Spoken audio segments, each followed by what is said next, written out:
ધોરણ 8 વિષય સામાજિક વિજ્ઞાન એમાં વિષયાંક એટલે કે પાઠ છઠ્ઠો માનવ સંસાધન આ પાઠ વિશે આપણે અભ્યાસ કરી રહ્યા હતા। તો આજનો લેક્ચર ચાલુ કરતા પહેલાં આપણે જે લાસ્ટ વિડીયોમાં શીખી ગયા છીએ એના વિશે થોડીક માહિતી મેળવી લઈએ, ત્યારબાદ આપણે આગળ પાઠની શરૂઆત કરીએ। તો આગળ આપણે જોયેલું હતું કે ભારતનો જે ભૂમિ વિસ્તાર છે એ 32,87,263 ચોરસ કિલોમીટર છે। એટલે કે ભારત દેશ છે એ એટલી જગ્યામાં ફેલાયેલો છે। વિસ્તારની દ્રષ્ટિએ આપણે ભારતનું સ્થાન જોઈએ તો એ ભારતનું સ્થાન 7મું છે, અને વસ્તીની દ્રષ્ટિએ જો ભારતનું સ્થાન જોઈએ તો વસ્તીની દ્રષ્ટિએ ભારતનું સ્થાન 2જું છે।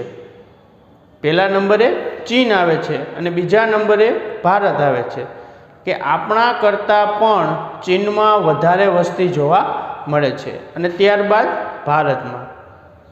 પછી આપણે 2001ની વસ્તી જોઈ હતી, 2011ની વસ્તી જોઈ કે બંને વચ્ચે કેટલો તફાવત આપણને જોવા મળે છે, કે વસ્તીનો વધારો થતો જોવા આપણને મળે છે। ત્યારબાદ આપણે જોયેલું હતું કે વસ્તી વૃદ્ધિના કારણો, કે વસ્તી વધે છે તો એના પાછળના કયા કારણો રહેલા હોય છે કે જેના લીધે વસ્તીમાં વધારો થતો જોવા મળે છે। તો એમાં આપણે જોયેલું હતું કે ઉદ્યોગ ધંધા અર્થે સ્થળાંતર કરવું, વેપાર ઉદ્યોગ, એક દેશમાંથી જઈ અને બીજા દેશમાં વસવું, આ બધાને લીધે આપણને વસ્તી વધારો જોવા મળે છે। કોઈ અમેરિકામાં રહેતું હોય ને એમ કહે કે મારે ભારતમાં હવે વેપાર કરવા માટે જવું છે ને મારે અહીંયા સ્થાયી થવું છે, તો આપણે અહીંયા વસ્તી વધે। તો આવી રીતે એક જગ્યાએથી બીજી જગ્યાએ સ્થળાંતર કરવાથી પણ વસ્તી વધે છે। ત્યારબાદ આપણે જોયેલું હતું કે ત્યારના સમયમાં જે બાળ મૃત્યુ છે એ બાળ મૃત્યુનું પ્રમાણ વધારે હતું। કેમ? તો કે અત્યારની જે અદ્યતન ટેકનોલોજી છે, જે હોસ્પિટલો છે, જે હોસ્પિટલમાં નવા નવા યંત્રોનો ઉપયોગ થાય છે એ ત્યારના સમયમાં તો હતા નહીં। રોડ રસ્તા છે એનો પણ એટલો બધો વિકાસ થયેલો નહોતો, ઝડપી પરિવહન નહોતું, સંદેશા વ્યવહાર નહોતું, તો આને લીધે જે મૃત્યુનું પ્રમાણ વધારે હતું। અને અત્યારના સમયમાં આપણે જોઈએ તો કે 108 છે, બીજી જે હાઈફાઈ સેવાઓ છે, પ્લેન છે, કાર છે, એના દ્વારા આપણે એક જગ્યાએથી બીજી જગ્યાએ પહોંચી શકીએ છીએ, કેમ કે અત્યારે રસ્તાઓનો એનો ઘણો બધો વિકાસ થઈ ગયેલો છે। પછી આપણા દેશમાં જે પ્રભાવિત નાગરિકો રહેલા હતા કે જેનો દેશ માટે ઘણો બધો ફાળો આપેલો, એના વિશે પણ આપણે અભ્યાસ કરેલો હતો। તો હવે આપણે આગળ પાઠની શરૂઆત કરીએ।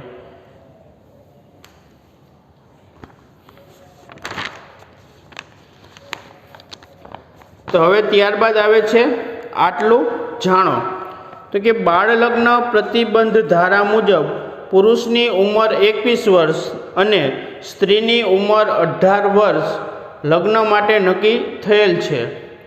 તે પહેલાં લગ્ન કરવા એ ગુનો છે। પહેલાંના સમયમાં આપણે જોઈએ તો કે ત્યારે આ બાળ લગ્ન છે એ બાળ લગ્નો વધારે પ્રચલિત હતા। બાળ લગ્ન તો હતા, એની સાથે સાથે પણ ઘોડિયા લગ્ન પણ વધારે પ્રમાણમાં થતા હતા, કે જ્યારે સાવ નાના હોય ત્યારે જ એના ઘોડિયામાં લગ્ન કરી નાખવામાં આવતા। નક્કી કરી લઈએ, વાતચીતની બધું કરી લઈએ, પછી જ્યારે મોટા થાય, સમજના થાય ત્યારે એના લગ્ન કરવામાં આવતા। એટલે કે વાત તો જ્યારે ઘોડિયામાં હોય ત્યારે જ એ બંનેના લગ્નની વાત બાંધી લઈએ અને મોટા થાય ત્યારબાદ લગ્ન કરવામાં આવતા હતા। તો આમાં પણ એ જ કહે છે, તો હવે કે બાળ લગ્ન કેવા કે ને એના માટે કંઈક ઉંમરને એ તો નક્કી હોવું જોઈએ ને। ઉંમર નક્કી હોય તો આપણને ખબર પડે કે આને બાળ લગ્ન કહેવાય કે ન કહેવાય। એટલા માટે સરકાર છે એ સરકારે હવે ઉંમર જ નક્કી કરી દીધી। શું? તો કે પુરુષની ઉંમર 21 વર્ષ અને સ્ત્રીની ઉંમર 18 વર્ષ, આ બંને ઉંમર સરખી હોય તો જ લગ્ન કરી શકે। જો આમાં પુરુષની ઉંમર 20 વર્ષ હોય અને સ્ત્રીની ઉંમર 18 વર્ષ થઈ ગઈ હોય તો પુરુષ છે એ બાળ લગ્નમાં આવે, કેમ કે હજી જે એને સરકારે નક્કી કરેલી ઉંમર હતી એ પ્રમાણે પુરુષની ઉંમર છે નહીં। એટલા માટે સરકારે જ નક્કી કરીને કે પુરુષની ઉંમર 21 વર્ષ અને સ્ત્રીની ઉંમર 18 વર્ષ.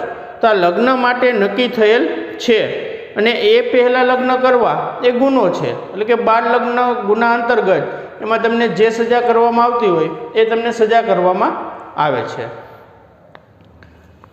હવે ત્યારબાદ નીચે તમને કોષ્ટક આપેલું છે કે 1901 થી 2011 દરમિયાન ભારતીય જનસંખ્યાની સ્થિતિ જાણી અર્થઘટન કરો. 1901 ક્યાં સુધી? તો કે 2011 સુધી. તો એમાં તમને વર્ષ આપેલું છે, કયા કયા વર્ષમાં વસ્તી ગણતરી કરવામાં આવી હતી. ત્યારબાદ કુલ જનસંખ્યા, કે જ્યારે દર 10 વર્ષે વસ્તી ગણતરી કરવામાં આવી હતી એ વસ્તી ગણતરીમાં એ વર્ષની સંખ્યા કેટલી હતી. પછી વધારો કે ઘટાડો. હવે દર 10 વર્ષે વસ્તી ગણતરી કરવામાં આવે છે તો સ્વાભાવિક રીતે બે જ વસ્તુ આપણને જોવા મળે, કાં વસ્તી છે એ વધે અને કાં વસ્તી છે એ ઘટે. આ બે જ આપણને જોવા મળે છે. તો અહીંયા તમને વધારો કે ઘટાડો આપેલો છે કે કેટલી વધઘટ આપણને વસ્તીમાં થતી જોવા મળે છે. પછી ટકાવારીમાં થયેલ ફેરફાર, એટલે કે એની પછી એને ટકાવારી કાઢી. કુલ આંકડો તો એને આપી જ દીધો, પરંતુ જો આપણે ટકાવારીમાં જોવું હોય તે ટકાવારીમાં કેવી રીતે આપણે ફેરફાર જાણી શકીએ. અને વાર્ષિક વૃદ્ધિ દર, એટલે કે આખા વર્ષનો તમને વૃદ્ધિ દર આપેલો છે કે જેના લીધે આપણને વાર્ષિક વૃદ્ધિ દર જોવા મળે છે. તો હવે એમાં જે વર્ષ આપેલા છે 1901, 1911, 1921, 31, 41, 51, 61, 91, 1 અને 11 આ વર્ષોમાં વસ્તી ગણતરી કરવામાં આવેલી હતી અને એમાં તમને એની કુલ જનસંખ્યા આપેલી છે. જ્યારે વસ્તી ગણતરી કરવામાં આવેલી હતી તો એ વર્ષમાં કેટલા લોકો નોંધાયેલા હતા એ કુલ જનસંખ્યા છે. અને પછી આવે છે વધારો કે ઘટાડો, એટલે કે જ્યારે એ વસ્તી ગણતરી થયેલી હતી તો એમાં કેટલો વધારો કે ઘટાડો થયેલો હતો. અને પછી આવે છે ટકાવારીમાં થયેલ ફેરફાર અને છેલ્લે છે વાર્ષિક વૃદ્ધિ દર. તો આપણે કુલ જનસંખ્યામાં જોઈએ તો કે કુલ જનસંખ્યામાં આપણને વસ્તી છે એનો વધારો જોવા મળે છે. ફક્ત 1921નું વર્ષ એવું છે કે જેમાં વસ્તી ઘટાડો થયો. કેમ? તો કે ત્યારે અમુક જે અત્યારે જે કોરોના છે તો એવા ત્યારે ક્ષય, કમળો કે એવા જે રોગો હશે એ વધારે પ્રમાણમાં ફાટી નીકળ્યા હશે. ત્યારે બાળ મૃત્યુનું પ્રમાણ પણ વધારે હશે. તો કે આ બધાને લીધે વસ્તીમાં આપણને ઘટાડો થતો જોવા મળે. તો કે 1921ના વર્ષમાં વસ્તી છે એમાં ઘટાડો થયેલો જોવા મળે છે. ત્યારબાદ આપણે સતત જોઈએ તો કે સતત વસ્તીમાં વધારો થતો જોવા મળે છે. 278, 318, 316, 439, 548, 683, 846 અને પછી ખરવોમાં કે આવી રીતે આપણને વસ્તી છે એ સતત આપણને વધારો થતો જોવા મળે છે. અને પછી તમને વધારો કે ઘટાડો આપેલો છે તો કે માઇનસમાં, એટલે કે વસ્તી ઘટે એટલે એ પછી માઇનસમાં જાય. તો એનો ટકાવારીમાં થયેલ ફેરફાર કેટલો? તો કે 0.03 આટલામાં ફેરફાર થયેલો છે. હવે પછી તમને પ્રશ્ન આપેલા છે, જે આપણે કોષ્ટક સમજ્યા એમાંથી જ તમને પ્રશ્ન આપેલા છે. તો કે કયા દાયકામાં વસ્તીમાં વધારો અને ઘટાડો થયેલ છે તે નોંધો. આ પ્રશ્ન તમારે હોમવર્કમાં કરવાનો રહેશે. આપણે જે કોષ્ટક સમજ્યા છીએ એમાંથી જ આ પ્રશ્ન છે. કયા દાયકામાં સૌથી વધારે વસ્તી વધારો થયેલ છે તેનું શું કારણ હોઈ શકે? ત્રીજો પ્રશ્ન, કયા દાયકામાં વસ્તીમાં ઘટાડો થયેલ છે, શું કારણ હોઈ શકે? છેલ્લા દાયકાનો વૃદ્ધિદર ઘટવાના કયા કયા કારણો હોઈ શકે? આ 4 પ્રશ્ન છે એ 4 પ્રશ્ન તમારે હોમવર્કમાં એક વખત લખવાના રહેશે.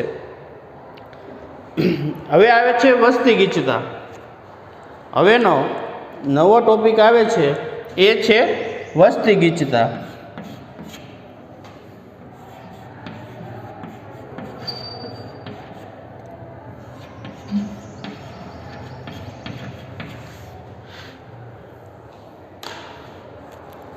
કે કોઈ પણ નિશ્ચિત વિસ્તારમાં વસવાટ કરતી જનસંખ્યાનું પ્રમાણ એ વસ્તી ગીચતા છે.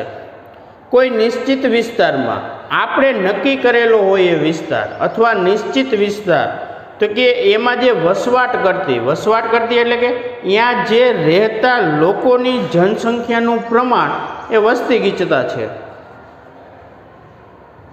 આપણે ગણિતમાં પ્રશ્ન પૂછાય કે આ તમને જે રકમ આપેલી છે એ રકમનો તમે મધ્યક શોધો.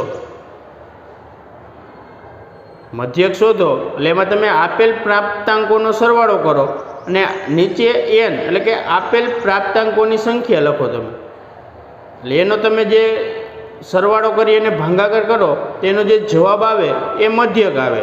તો આમાં પણ વસ્તી ગણતરી એટલે કે વસ્તી ગીચતામાં એવી રીતે કરવામાં આવે છે. તો કે કોઈ નિશ્ચિત વિસ્તારમાં વસવાટ કરતી જનસંખ્યાનું પ્રમાણ એ વસ્તી ગીચતા છે, જેમાં દર ચોરસ કિલોમીટરે સરેરાશ જેટલા લોકોનો વસવાટ થાય તેને વસ્તી ગીચતા કહી શકાય. દર ચોરસ કિલોમીટરે એટલે કે એમાં ચોરસનું માપ લેવામાં આવે અને એમાં સરેરાશ એટલે કે હમણાં આપણે જેમ મધ્યકનું ઉદાહરણ લીધું એમ જ, તો કે જેટલા લોકોનો વસવાટ થાય એને વસ્તી ગીચતા કહી શકાય. એટલે કે એને વસ્તી ગીચતા કહેવામાં આવે છે. વસ્તી ગીચતા એ ભૌગોલિક, સામાજિક અને આર્થિક સ્થિતિ સાથે સંકળાયેલ છે. ભૂગોળ આજુબાજુનો જે પ્રદેશ છે અથવા તો વિસ્તાર છે, સામાજિક સમાજને લગતું, આર્થિક એટલે કે નાણાંની બાબતને લગતું. આ 3 પોઈન્ટ વિશે આપણે આગળના પેજ ઉપર અભ્યાસ કરવાનો છે. પછી આવે છે આટલું જાણો. તો એમાં પ્રાંત એટલે કે દર એટલે કે કયું વિશ્વ અથવા દેશ છે, પછી એની કુલ વસ્તી, સરેરાશ વૃદ્ધિ દર, કુલ ઉત્પાદકતા દર અને બાળ મૃત્યુ દર એ તમને આપેલું છે. તો કે સમગ્ર વિશ્વ એની કુલ વસ્તી છે એ તમને મિલિયનમાં આપેલી છે. કે 6749.7 આટલા મિલિયન લોકો રહેલા છે અને એનો સરેરાશ વૃદ્ધિ દર છે એ 1.2% છે. કુલ ઉત્પાદકતા દર છે એ 2.54 છે અને બાળ મૃત્યુ દર છે એ દર 1049 લોકો મૃત્યુ પામે છે. પછી વિકસિત દેશો, તો એમાં 1226.3 એનો વૃદ્ધિ દર છે 0.3, કુલ ઉત્પાદકતા દર છે 1.60 અને અહીંયા 1000 બાળ મૃત્યુનું પ્રમાણ છે એ ફક્ત 7 જ છે. કેમ? તો કે અહીંયા એટલો બધો ઝડપી વિકાસની થઈ ગયો છે કે જે હોસ્પિટલોની સગવડોની છે એ આપણને તાત્કાલિક મળી રહે છે. હોસ્પિટલની સગવડ તાત્કાલિક આપણને મળી રહે તો એટલા માટે આપણો જીવ પણ બચી જતો હોય છે. એટલા માટે અહીંયા બાળ મૃત્યુનું પ્રમાણ આપણને ઓછું જોવા મળતું હોય છે. પછી એવી જ રીતે વિકાસશીલ દેશોનું આપેલું છે અને છેલ્લે ભારતનું, તો કે 1186.2 વૃદ્ધિ દર 1.5, કુલ ઉત્પાદકતા દર તો કે 2.78, 1000 બાળ મૃત્યુ તો કે 54. ત્યારબાદ તમને સરેરાશ આયુષ્ય વર્ષોમાં આપેલું છે. તો કે સમગ્ર વિશ્વનું 65.1 છે પુરુષનું અને સ્ત્રીનું છે 69.6. એવી જ રીતે આપણે ભારતનું જોઈએ તો કે ભારતનું છે 63.3 એ પુરુષનું છે અને સ્ત્રીનું છે 66.6. આ તમને સરેરાશ આયુષ્ય આપેલું છે. તો કે સરેરાશ આયુષ્યમાં પણ પહેલાંના સમય કરતાં અત્યારના સમયમાં ઘણો બધો વધારો થયેલો છે. પહેલાંના સમયમાં લોકો છે એ જીવતા હતા અને અત્યારે હવે આપણને એમાં વધારો થતો જોવા મળે છે, એટલે કે હવે વધારે વર્ષો સુધી જીવે છે. ત્યારબાદ આપેલું છે વસ્તીના કદની દ્રષ્ટિએ અગ્રીમ 10 દેશો. વસ્તીના કદની દ્રષ્ટિએ કઈ જગ્યાએ વસ્તી વધારે આવેલી છે, તો એમાં જોઈએ ચીન. તો આપણે હમણાં પાઠની શરૂઆતમાં જ જોયેલું હતું એમ કે ચીન છે ત્યાં આખા વિશ્વની વસ્તી ચીનમાં આપણને વધારે જોવા મળે છે.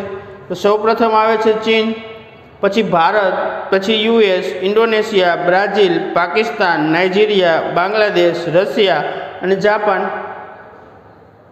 1 થી 10 ક્રમ સુધી આપણે જોયેલા. તો કે એમાં પહેલો ક્રમ ચીનનો આવે છે અને બીજો આવે છે ભારતનો, ત્યારબાદ USA, એટલે 1 મિલિયન એટલે કે 10 લાખ. હવે તમને જે ઈસવીસન 2008ની આપેલી છે અને હવે એની બાજુમાં તમને ઈસવીસન 2050ની આપેલી છે, એ જે સંભવિત છે, એટલે કે એ ખાલી કલ્પના કરે છે કે 2050માં ભારતની વસ્તી કેટલી થશે, એની ફક્ત કલ્પના કરે છે. તો એમાં આપણે જોઈએ તો કે 2050ની દ્રષ્ટિએ તો કે ભારત પહેલા નંબરે આવી ગયો હશે, તો એની વસ્તી મિલિયનમાં હશે 1755.2. અત્યારે ભારત બીજા ક્રમે છે. 2050માં આવશે તો કે ત્યારે ભારત પહેલા નંબરે આવી જશે અને ચીન છે એ ચીન બીજા ક્રમે આવી જશે. પછી USA, Indonesia, Pakistan, Nigeria, Brazil, Bangladesh, Congo ડેમ ગણરાજ્ય અને ફિલિપ્સ. આ ખાલી એને અનુમાન લગાવેલું છે કે 2050માં કયા કયા દેશોમાં વધારે વસ્તી જોવા મળશે. બીજા નંબરે હતા, હવે આપણે પછી 2050માં પહેલા નંબરે આવી જશું. હવે છે દુનિયાના બધા જ દેશોમાં વસ્તીના વિવિધ પ્રમાણ છે. તો કે દુનિયામાં બધા જ દેશોમાં વસ્તીના વિવિધ પ્રમાણ છે, વસ્તીના જુદા જુદા પ્રમાણ છે, જુદા જુદા લોકો રહે છે, જુદી જુદી જગ્યાએ લોકો રહે છે. આપણા દેશમાં પણ વિવિધ પ્રદેશો કે વિસ્તારમાં વસ્તીનું પ્રમાણ સરખું નથી. તો કે આપણા દેશમાં પણ વિવિધ પ્રદેશો, વિવિધ રાજ્યો, વિવિધ જિલ્લાઓ, વિવિધ શહેરો, વિવિધ ગામડાઓ કે વિસ્તાર એટલે કે જ્યાં રહે છે અહીંયા વસ્તીનું પ્રમાણ સરખું નથી. કેમ? તો કે જ્યાં ઉદ્યોગ ધંધાનો વધારે વિકાસ થયો હોય એની આજુબાજુમાં આપણને વસ્તી વધારે જોવા મળે. કોઈ અંતરિયાળ ગામડું હોય કે જ્યાં બસ નહીં પરંતુ મોબાઈલ ફોનનો ટાવર ન પકડાતો હોય તો અહીંયા વધારે લોકો રહે? ન રહે, કેમ કે એની જે સુખ શાંતિની જરૂરિયાત છે એ અહીંયા પૂરી થઈ શકતી નથી. તો પછી એવા અંતરિયાળ ગામડામાં શું કામ રહે? એને આજીવિકા મેળવવી હોય, ધંધો કરવો હોય, કાર્ય કરવું હોય, એના જીવનમાં આગળ વધવું હોય તો એટલા માટે જ્યાં એ રોજગારી આપે છે ત્યાં જે વહી જશે. બાકી અહીંયા એના જે ઘર હતું કે જ્યાં મોબાઈલનો ટાવરે નથી આવતો ત્યાં તે રહેશે નહીં. હવે અમુક પ્રદેશ હોય ત્યાં સતત 12 મહિના જો વરસાદ પડતો હોય તો અહીંયા આપણને વસ્તી વધારે જોવા મળે? ન જોવા મળે. કેમ કે સતત 12 મહિના સુધી જો વરસાદ વરસતો હોય તો કોઈને ગમે નહીં, બધાને કંટાળો જ આવે. એટલે એ વસ્તી ગીચતાની અસર થઈ કે ન કહેવાય? કેમ કે અહીંયા પછી કોઈ લોકો રહે નહીં, ત્યાંથી એ બીજી જગ્યાએ વહી જાય. તો કે આવી રીતે વિવિધ પ્રદેશો કે વિસ્તાર છે ત્યાં વસ્તીનું પ્રમાણ સરખું નથી. આપણે હમણાં જોયું એમ કે જ્યાં વરસાદ વધારે હોય ત્યાં વસ્તીનું પ્રમાણ સરખું ન હોય, અહીંયા ઓછી જોવા મળે હોય પણ થોડા ઘણા હોય. જ્યાં વરસાદની ન થતો હોય તન ઋતુ જ્યાં સરખી રીતે હોય ત્યાં વસ્તીનું પ્રમાણ વધારે જોવા હોય. નદી કિનારાના મેદાનો છે, ઔદ્યોગિક વિસ્તારો એટલે કે જ્યાં ઉદ્યોગો વધારે પ્રમાણમાં ધમધમતા હોય, મુખ ત્રિકોણ પ્રદેશ એટલે કે જે ઉપરથી નદી પડે તો એનાથી આમ એના ફાટા પડતા હોય છે, એટલે કે ઉપર ધોધ પડતો હોય એના 3 ફાટા પડતા હોય છે. એ મુખ ત્રિકોણ પ્રદેશ કે જેવી રીતે આપણે ગંગા છે, હિમાલય છે, આ બધા મુખ ત્રિકોણ પ્રદેશ. ફળદ્રુપ વિસ્તારોમાં વસ્તી ગીચતા જોવા મળે એટલે કે અહીંયા આપણને વધારે વસ્તી ગીચતા જોવા મળે છે. જ્યારે પહાડી પ્રદેશો, રણ પ્રદેશો કે વન્ય વિસ્તારોમાં જે તે પ્રદેશની પ્રતિકૂળતાને કારણે વસ્તી ગીચતા ઓછી હોય છે. જ્યારે પહાડી પ્રદેશો, પહાડવાળા પ્રદેશો હોય ત્યાં આપણને વસ્તી ગીચતા વધારે જોવા મળે નહીં. કેમ કે પહાડ છે તો અહીંયા ખૂબ ઓછા પ્રમાણમાં લોકો રહેતા હોય. કેમ કે અહીંયા કંઈ ઉદ્યોગ ધંધાનો પહાડ હોય તો એટલો બધો અહીંયા વિકાસ થયેલો ન હોય, કોઈ ઉદ્યોગો ન હોય, કોઈ વસાહત ન હોય, કોઈ વધારે માણસો ન હોય, તો અહીંયા વસ્તી ગીચતા ઓછી હોય છે. પછી રણ પ્રદેશ એટલે કે જે રણ પ્રદેશ છે તેમાં કોઈ ઉદ્યોગ ધંધા તો નહીં પરંતુ આપણે જે પાણીની જરૂરિયાત છે એ પાણીની જરૂરિયાત પણ આપણે પૂરી કરી શકતા નથી. પાણીની જરૂરિયાત પણ પૂરી કરી શકતા નથી અહીંયા રણ પ્રદેશમાં પછી આપણને અહીંયા વસ્તી વધારે જોવા મળે નહીં. વન્ય વિસ્તારોમાં કે જે જંગલ છે કે જ્યાં પ્રાણીઓ રહે છે ત્યાં પણ આપણને વસ્તી ગીચતા જોવા ઓછી મળે. કેમ કે પ્રાણીઓ છે નક્કી ન હોય ક્યારે જંગલમાંથી બહાર આવી જાય અને આપણા ઉપર હુમલો કરે. અત્યારે અમુક શહેરો અને સિટીઓ અને ગામડાઓ એવા છે કે જ્યાં સિંહ, વાઘ, દીપડો એ અત્યારે પણ આપણને જોવા મળે છે. જો એનાથી આપણે આટલા આઘા રહેતા હોય તેમ છતાં પણ એ જંગલમાંથી બહાર નીકળી અને અહીંયા આવી જાય છે, તો આપણે જો એ વન્ય વિસ્તારોમાં રહે તો આપણી શું હાલત થાય? એટલે કે આ વન્ય વિસ્તારો છે ત્યાં પણ આપણને વસ્તી ગીચતા ઓછી જોવા મળે છે. કે એવી રીતના જે તે પ્રદેશની જે એની પ્રતિકૂળતા રહેલી હોય, અસર રહેલી હોય, ત્યાં વસ્તી ગીચતા ઓછી થાય છે. અમુક કચ્છનું રણ છે ત્યાં વસ્તી ગીચતા આપણને વધારે જોવા મળતી નથી, પરંતુ જ્યારે અહીંયા રણોત્સવ હોય ત્યારે અહીંયા આપણને વસ્તી વધારે જોવા મળે છે. કેમ તો કે એ ફક્ત લોકો ખાલી ફરવા માટે ગયા હોય છે, ત્યાં રહેવા માટે ગયા હોતા નથી. એટલે કે આવી રીતે પ્રતિકૂળતાની અસર રહેલી છે. હવે અહીંયા 6.1 તો કે ભારતની વસ્તી ગીચતા, હમણાં જે આગળ કોષ્ટક જોયું હતું એમ કે જે ભારતના જુદા જુદા રાજ્યો તમને આપેલા છે અને એ રાજ્યોમાં કેટલી વસ્તી છે એ વસ્તી આપેલી છે. કઈ વસ્તી? કે જે 2011માં વસ્તી ગણતરી કરવામાં આવેલી હતી એ વસ્તી તમને અહીંયા આપવામાં આવેલી છે કે કયા કયા રાજ્યમાં કેટલી વસ્તી નોંધાયેલી હતી એ અહીં તમને આપવામાં આવેલી છે. હવે ત્યારબાદ આવે છે વસ્તી ગીચતા પર અસર કરતા પરિબળો. તો કે વસ્તી ગીચતા છે એના ઉપર પરિબળો અસર કરે એ હવે આપણે જોવાનું છે. તો કે વસ્તી ગીચતા પર પર્યાવરણના વિવિધ પરિબળોની અસર થાય છે. તો કે જે વસ્તી ગીચતા છે એની ઉપર જે પર્યાવરણના વિવિધ પરિબળો છે એની અસર થાય છે. ક્યાં ક્યાં? તો કે પહેલાં આવે છે સ્થળની ઊંચાઈ. સ્થળ કઈ ઊંચાઈએ રહેલું છે? ધારો કે હિમાલયની ટોચ ઉપર રહેલું હોય તો અહીંયા આપણને વસ્તી વધારે જોવા ન મળે. એની આ હિમાલયની આજ પર્વતની નીચેનો આજુબાજુનો પ્રદેશ હોય તો અહીંયા હજી થોડા કંઈ લોકો રહેતા હોય, પરંતુ હિમાલયની જે ટોચ આવેલી છે અહીંયા વસ્તી વધારે જોવા મળે નહીં. કેમ? તો કે અહીંયા ઉપરથી નીચે આવો, નીચેથી ઉપર જાઓ તો એમ તો સાવ તમારે પૂરું થઈ જાય. તો એટલા માટે સ્થળની ઊંચાઈ છે એ પણ વસ્તી ગીચતા ઉપર અસર કરે છે. પછી છે ઠંડી ગરમીનું પ્રમાણ, કે જ્યાં સતત 12 મહિના ઠંડી રહેતી હોય તો એવું પણ ચાલે નહીં, કેમ કે તો ભવિષ્યમાં રોગો થવાની સંભાવના રહે. પછી ગરમી, તો કે ગરમીમાં પણ એવું જ છે કે સતત 12 મહિના જો ગરમી રહે તો પણ આપણને ડિહાઇડ્રેશનનો શિકાર થઈ જાય, પાણી પી ન શકીએ. તો એટલા માટે પણ એ પણ પર્યાવરણને અસર કરે, એટલે કે વસ્તી ગીચતા પર અસર કરે છે. એટલે કે જે જોયેલું હોય તાપમાન ગમે ત્યારે બદલાઈ જાય, કોને ખબર?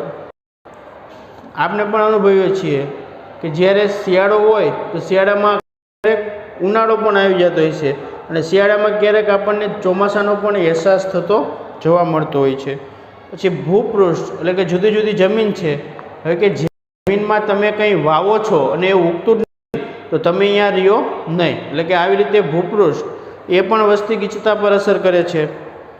પછી છે પાકો, ખેતરમાં કંઈ પાકો જ નથી થતા તો અહીંયા વધારે પ્રમાણમાં લોકો રહે નહીં, એ પણ વસ્તી ગીચતા પર અસર કરે છે. ખનિજો, કે જે અંદરથી આપણે ખોદકામ કરી અને બહાર કાઢીએ છીએ તે.